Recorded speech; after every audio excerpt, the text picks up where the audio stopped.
Hey guys, everything new under the sun. This is a Zero Hedge article, and this is an interesting one because this is something that we all knew would probably come to those who kept gold or silver, and in troublesome times when the government wants you to go cashless, wants you to do what they want, and to not buy, sell, or trade things outside of the government system.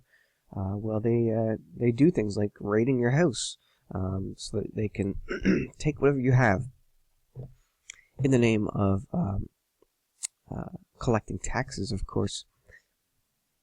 India confiscates gold, even jewelry, in raids on hidden money. So obviously the backstory is they got rid of their $500 and $1,000 banknotes. And then the government came out and basically admitted that, yes, we're trying to push everybody to go cashless.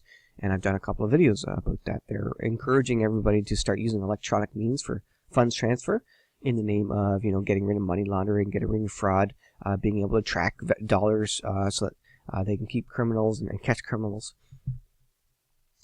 But of course, when that happened, people lost confidence in the rupee, ruble, or whatever it is there, rupee.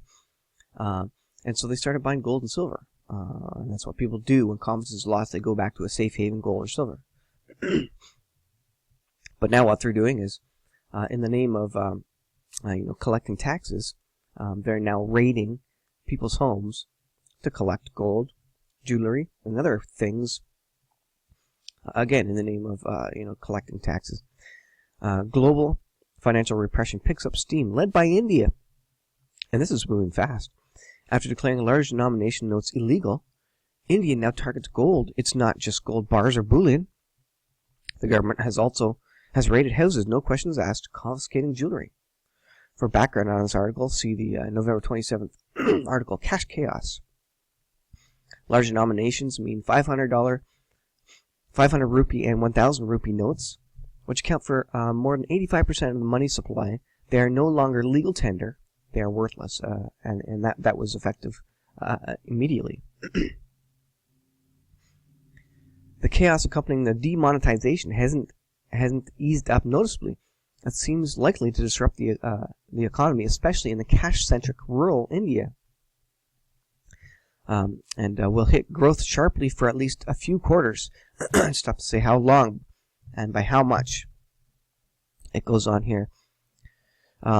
Yet the idea of war on unaccounted for wealth remains central to demonetization's popular appeal, which means Modi, the Prime Minister or whatever of India, will have to find other ways to keep that narrative going. So the government has now begun to push income tax officials to conduct raids on those who might be concealing assets in forms other than cash. Now, why would they do that?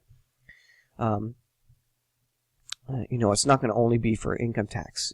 People who think haven't paid their income tax. This is going to be on everybody who could potentially use jewelry, gold, silver, in the black market to trade as currency effectively, because they've lost faith in the country's fiat currency, and so they should. The government just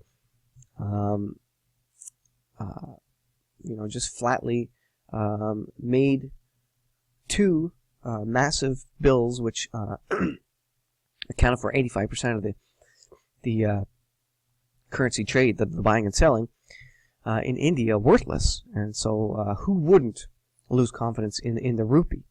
And the government knows it, and they're trying to push everybody to electronic. So yeah, you bet everybody's going to go and get gold and silver.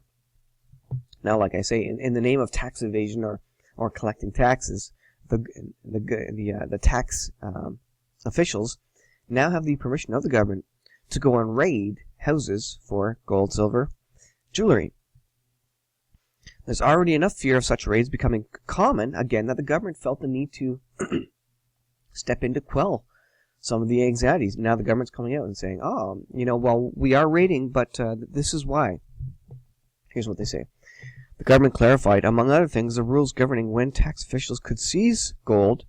Nothing would happen if the holding is limited to 500 grams per married woman, 250 grams per unmarried woman, 100 grams per male. So they're basically straight up limiting what each person can hold in gold and silver.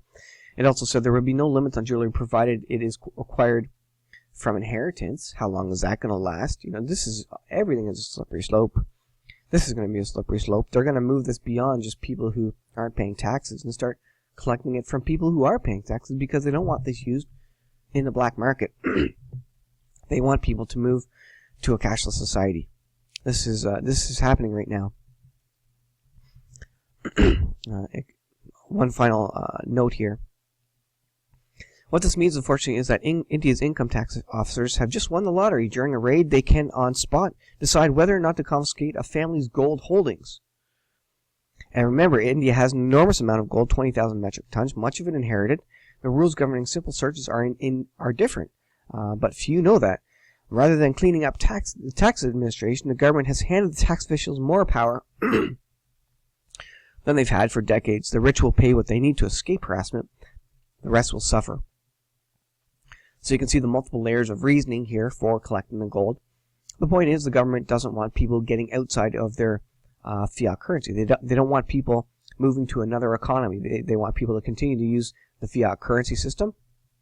They just want the people to use digital fiat currency.